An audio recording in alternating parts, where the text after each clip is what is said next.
मित्रांनो, तुम्हाला माहिती आहे का, अजिंठा लेणीचा शोध कसा लागला ते?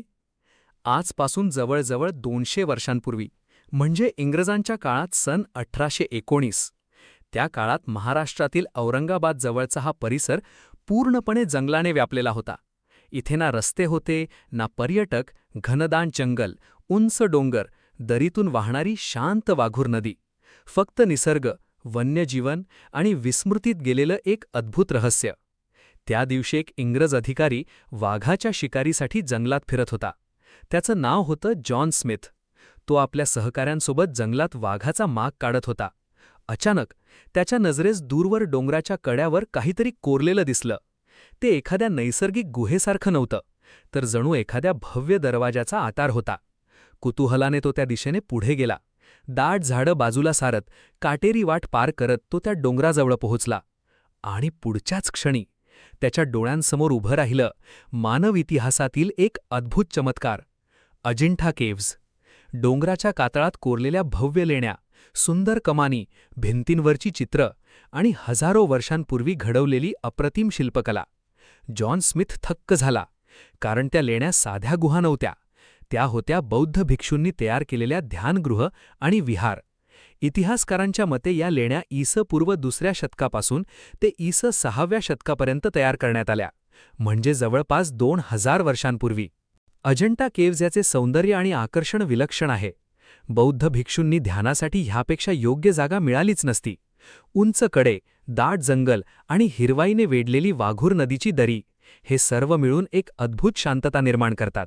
नदी वळण घेत वाहते आणि गुहांच्या जवळ 60 टप्प्यांचा धबधबा दिसतो. त्या परिसरात पक्ष्यांचे आवाज सतत ऐकू येतात.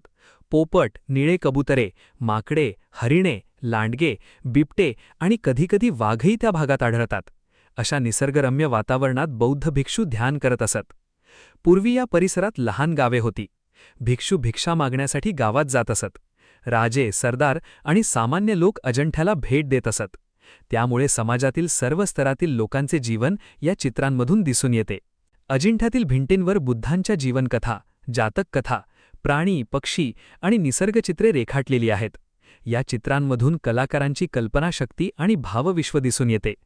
अजिंठ्यातील चित्रकला इतकी जिवंत आहे की आजही त्या चित्रांतील डोळ्यांमध्ये भावना दिसतात. विशेष म्हणजे त्या काळात ना आधुनिक रंग होते, ना मशीन. तरीही कलाकारांनी नैसर्गिक रंगांपासून अशी चित्र निर्माण केली, जी हजारो वर्षांनंतरही टिकून आहेत. असं म्हणतात, जॉन स्मिथने त्या लेण्यांपैकी एका खांबावर स्वतःचं नाव आणि तारीख कोरली होती. John Smith 20 April 1819. आणि आजही ती नोंद तिथे पाहायला मिळते. पण प्रश्न असा आहे, इतक्या भव्य लेण्या अचानक गायब कशा झाल्या? इतिहास सांगतो, हळूहळू काळ बदलला, बौद्ध धर्माचा प्रभाव कमी झाला आणि हळूहळू या लेण्या ओस पडल्या. जंगल वाढत गेलं, निसर्गाने या लेण्यांना आपल्या मिठीत लपवून टाकलं आणि जवळजवळ 1000 वर्ष अजिंठा जगाच्या नजरेपासून दूर राहिलं. पण 1819 मध्ये एका शिकारी दरम्यान नशिबाने पुन्हा एकदा इतिहासाचे दरवाजे उघडले. आज अजिंठा केव्ज हे केवळ भारताचंच नाही, तर संपूर्ण जगाचं सांस्कृतिक वैभव मानलं जातं. सन 1983 मध्ये युनेस्कोने अजिंठा लेण्यांना जागतिक वारसास्थळाचा दर्जा दिला. कारण या लेण्या फक्त दगड नाहीत, त्या भारतीय कलेचा आत्मा आहेत, ध्यानाची शांतता आहेत आणि आपल्या इतिहासाची अमर ओळख आहेत. म्हणूनच अशा पुरातन वारशाचं जतन करणं हे आपल्या सर्वांचं कर्तव्य आहे.